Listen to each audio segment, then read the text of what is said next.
السلام علیکم ورحمۃ اللہ وبرکاتہ۔ 10 محرم کو یہ 3 کام بھول کر بھی مت کرنا، ہو جائیں گے برباد۔ 10 محرم کو یہ 3 کام کرنے والے انسان وہ برباد ہو جائیں گے، وہ پریشان ہو جائیں گے۔ وہ 3 کام کیا ہے جو آگے ویڈیو میں مفتی ایم قاسمی صاحب بتا رہے ہیں اور سمجھا رہے ہیں، تو آپ لوگ اس ویڈیو کو ضرور دیکھیں اور شیئر کریں۔ چلیے ویڈیو آپ لوگوں کو دکھاتے ہیں، ویڈیو کو پورا دیکھیں۔ السلام علیکم ورحمۃ اللہ وبرکاتہ۔ 10 محرم کو ہم سب لوگوں کو 3 کام کرنا چاہیے اور 3 کام نہیں کرنا چاہیے۔ 10 محرم یعنی یوم عاشورہ کو 3 کام جو ہمیں کرنا چاہیے، وہ 3 کام کون کون سے ہیں؟ نمبر 1، روزہ رکھنا۔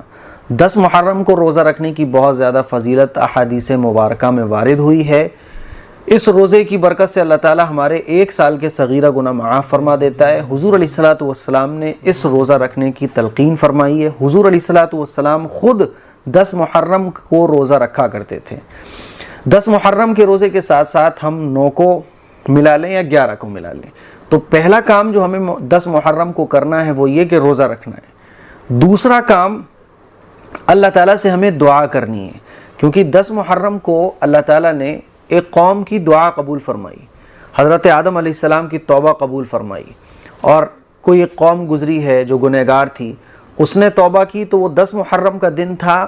10 محرم کو ہی اللہ تعالیٰ نے اس قوم کی جو گنہگار قوم تھی اس کی توبہ قبول فرمائی ہے۔ اسی لیے ہمیں 10 محرم کو اللہ تعالیٰ سے گناہوں کی معافی مانگنا چاہیے۔ یہ توبہ کے قبول ہونے کا بھی دن ہے، خاص طور پر افطار کے وقت اور فرض نمازوں کے بعد ہمیں خاص طور پر دعا کرنا چاہیے۔ تیسرا کام جو 10 محرم کو ہمیں کرنا ہے وہ یہ کہ خوب صدقہ خیرات کرنا ہے، اپنے دسترخوان کو وسیع کرنا ہے۔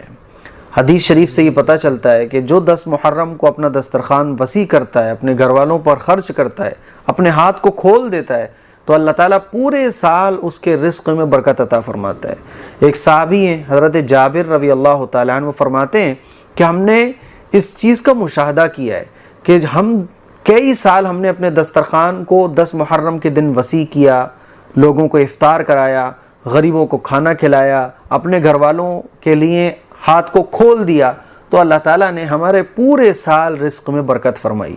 تو یہ 3 کام ہیں جو ہمیں کرنا ہے۔ نمبر 1، روزہ رکھنا ہے۔ نمبر 2، توبہ کرنی ہے، اپنے گناہوں کی معافی مانگنی ہے، استغفار کرنا ہے، قرآن مجید کی تلاوت کرنا ہے اور درود شریف پڑھنا ہے۔ اور نمبر 3 کہ ہمیں جو ہے نا وہ اپنے دسترخوان کو وسیع کرنا ہے، اپنے ہاتھ کو کھول دینا ہے۔ یہ 3 کام تو کرنا ہے۔ وہ 3 کام جو ہمیں نہیں کرنا ہے، نمبر 1، نمازیں نہیں چھوڑنی ہے۔ تعزیے بنانے والے حضرات، ان سے میں گزارش کر رہا ہوں، ہوتا کیا ہے کہ رات بھر جو ہے نا وہ تعزیے پہ بیٹھے رہتے ہیں، تعزیے بنا کے اس کے سامنے جو ہے وہ کرسی ڈالے، تخت ڈالے، رات بھر جو ہے لوگ بیٹھے رہتے ہیں لیکن نماز پڑھنے نہیں جاتے۔ آج بھی جب میں عشاء کی نماز پڑھ کے نکلا تو ایک لڑکا تخت پہ بیٹھا ہوا تعزیے بنا رہا تھا، وہ تعزیے بنا رہا تھا۔ ٹھیک ہے، تم تعزیے بناؤ، سبیلے لگاؤ، کچھ بھی کر رہے ہو، نماز تو سب کی برابر ہے نا۔ اس چیز میں تو اختلاف ہو سکتا ہے کہ تعزیے بنانا ناجائز، جائز، غلط، صحیح، یہ سارے اختلافات کی چیزیں ہیں، لیکن نماز تو سارے مسلمانوں کے لیے برابر ہے نا۔ نماز تو بہت ضروری ہے، نماز تو نبی کے آنکھوں کی ٹھنڈک ہے۔ حدیث شریف میں آتا ہے کہ سب سے پہلے آخرت میں نماز کا حساب ہوگا۔ اگر نماز صحیح نکلے گی تو سارے اعمال ٹھیک نکلیں گے، اور اگر نماز خراب نکل گئی تو سارے اعمال پینڈنگ میں چلے جائیں گے۔ تو بھائی اگر آپ کی نظر میں یہ صحیح بھی ہے، میں یہ نہیں کہہ رہا ہوں کہ صحیح ہے، کیونکہ بہت ساری چیزیں ایسی ہیں جو بالکل بدعات ہیں، خرافات ہیں، لیکن ٹھیک ہے تم کر رہے ہو، نماز تو پڑھ لو یار۔ تمہارے نظریے میں، تمہارے اپنے عقیدے میں وہ چیز ٹھیک ہے، لیکن نماز چھوڑ کے وہ تو ٹھیک نہیں ہو جائے گی۔ نماز کے بغیر تو کوئی بھی عبادت قبول نہیں ہے۔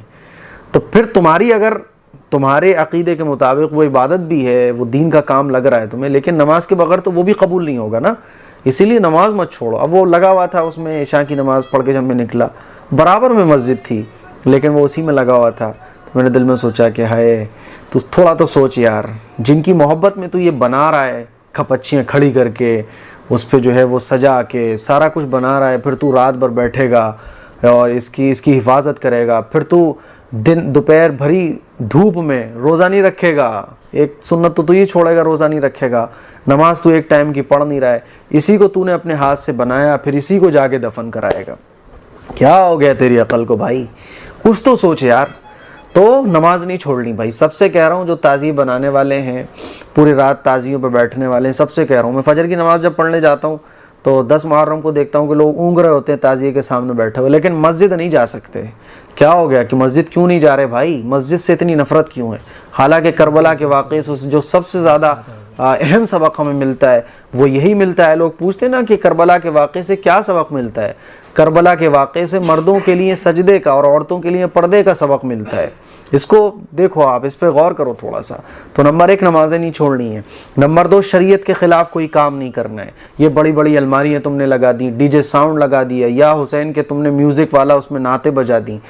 کتنی تکلیف, کتنے بوڑھوں کو, کتنے مریضوں کو تکلیف پہنچتی ہوگی. تم نے تعزیوں کے ذریعے سڑکیں جام کر دی, لوگ نکل نہیں پا رہے ہیں. شریعت کا حکم یہ ایک تکلیف دینے والی چیز کو راستے سے ہٹا دو, تم خود تکلیف بن گئے اوپر سے نیچے تک.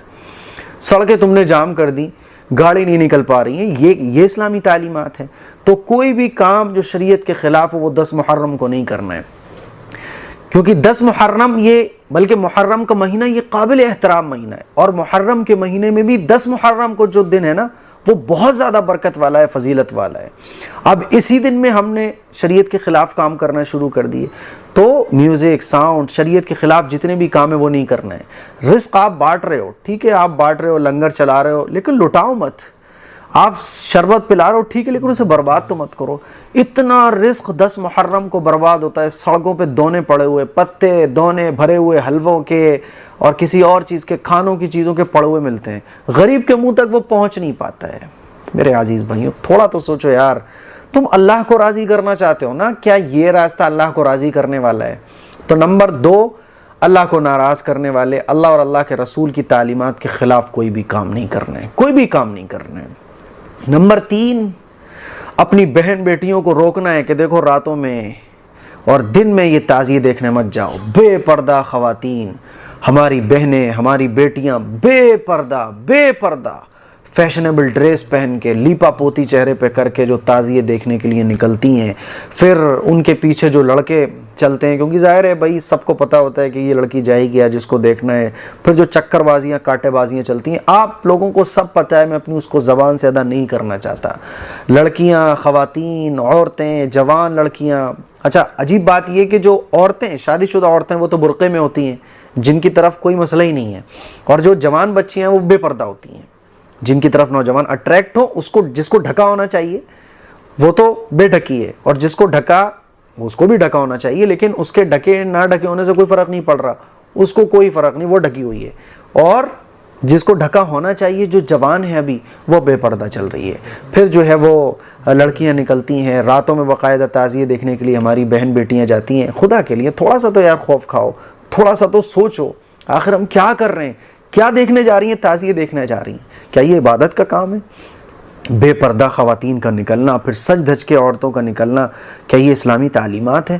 پھر تعزیوں کے نیچے سے وہ جو براق بنی ہوتی ہیں, گھوڑے اور اللہ جانے کیا کیا ٹائپ کے وہ تعزیے بنائے جاتے ہیں, اس کے نیچے اپنے بچوں کو نکالتے ہیں جا کے, تاکہ اس سے مراد پوری ہو جائے گی, بچہ صحت مند ہو جائے گا, بیماری دور ہو جائے گی. یہ تمام خرافات سے خدا کے لیے ہم اپنے آپ کو بچائیں. تو اپنی بہن بیٹیوں کو پردے میں رکھنا ہے, راتوں میں نہیں نکالنا, دن میں بھی نہیں نکالنا. بے پردہ ہو کے کیا ضرورت ہے؟ تعزیے دیکھنے جانا کوئی عبادت تو نہیں ہے نا, بغیر شرعی ضرورت کے گھر سے نکلنا جائز تو نہیں ہے نا. پھر اتنی بھیڑ میں, جب کہ آپ کو پتہ ہے کہ لڑکے بھی وہاں ہیں, پھر لڑکیاں, ہماری بہن بیٹیاں بے پردہ جا رہی ہیں, ہم سب دیکھ رہے ہوتے ہیں. اس سے بھی ہمیں اپنی بچیوں کو بچانا ہے. تو یہ 3 کام کرنا ہے, اور یہ 3 کام نہیں کرنا ہے. اللہ کرے میری یہ بات آپ لوگوں کے دل میں اتر جائے, آپ